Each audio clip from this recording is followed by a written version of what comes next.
তুমি কি করলে? নিজেদের একমাত্র সন্তান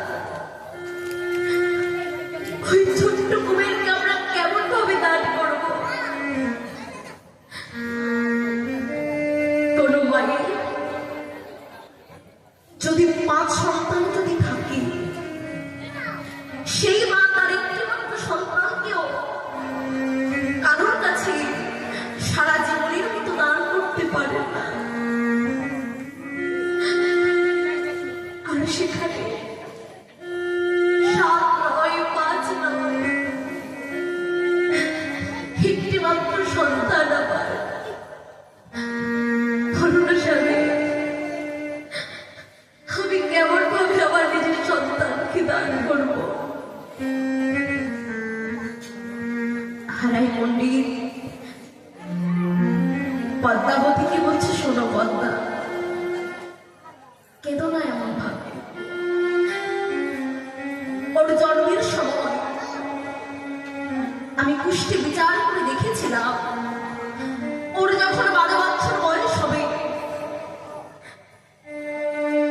আমাদের সবাইকে ছেড়ে সমস্ত মায়া ত্যাগ করে সে চলে যাবে। তাই এমন ভাবে আর কেঁদো না, এমন ভাবে আর মায়ায় জড়াতে চেও না তাকে। পদ্মাবতী মা যখন কাঁদছে, ছোট্ট বউয়ের মাকে পিছন থেকে জড়িয়ে ধরে বলছে, মা, ও মা, তুমি কাঁদছো কেন বলো তো? তুমি বলো না, তোমার মতো ভাগ্যবতী আর কয়জন আছে? কয়জন আর বিয়েতে সাধুগুরু বৈষ্ণব গিয়ে সেই মায়ের কাছে তার নিজের সন্তানকে দান স্বরূপ চেয়ে আনে? শোনো, তুমি যে বড় ভাগ্যবতী, তাই এমন ভাবে কেঁদো না মা।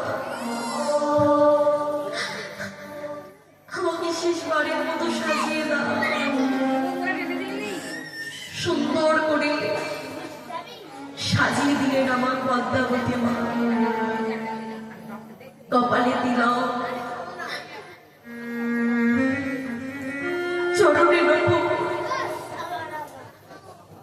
পরনে নীলপট্ট বসন, সুন্দর করে সাজিয়ে দিলেন আমার মা। ছোট্ট কবির বলছে, মা দাও, আমাকে জন্মের মতো বিদায় দাও। তবে যাওয়ার বেলা একটাই নিবেদন তোমার কাছে, তোমার ওই মিষ্টি হাসি মুখটি একটি বাড়ির জন্য দেখতে চাই। বিদায় দাও মা, বিদায় দাও। জনমের মতো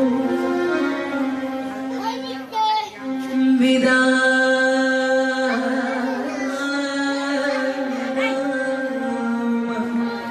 জনমের মতো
চলে গেলেন।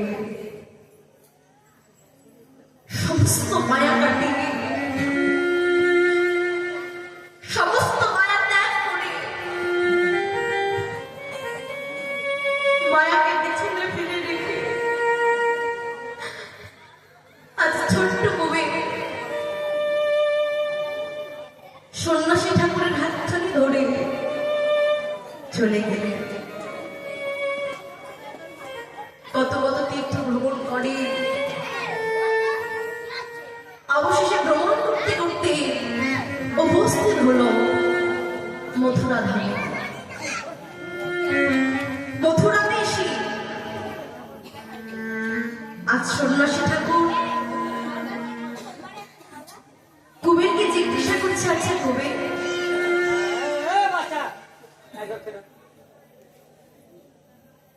আচ্ছা কবি, এতটা পথ আমরা দুইজন এলাম, কই আমার সাথে তো একটাও কথা বললে না? ও বুঝেছি, আমার উপর রাগ করেছো বুঝি, হ্যাঁ আমার উপর অভিমান করেছো? বেশ, আমি যে আমার জন্য আনি নাই গো তোমাকে, এনেছি এই জগতের জন্য। আচ্ছা কবি বলো তো তোমার নামটা কি? কবির বলছে, আমার পিতা মাতার কাছ থেকে আমাকে নিয়ে এসেও তোমার নামটা ভুলে গেলে তুমি? আমার নাম কবির, পিতার নাম হারাই পন্ডিত, মাতার নাম পদ্মাবতী, আমি সে এক চক্র। আচ্ছা আর বলতে হবে না, আমি বুঝতে পেরেছি তুমি এখনো কিছুই হলো না। বেশ কবি,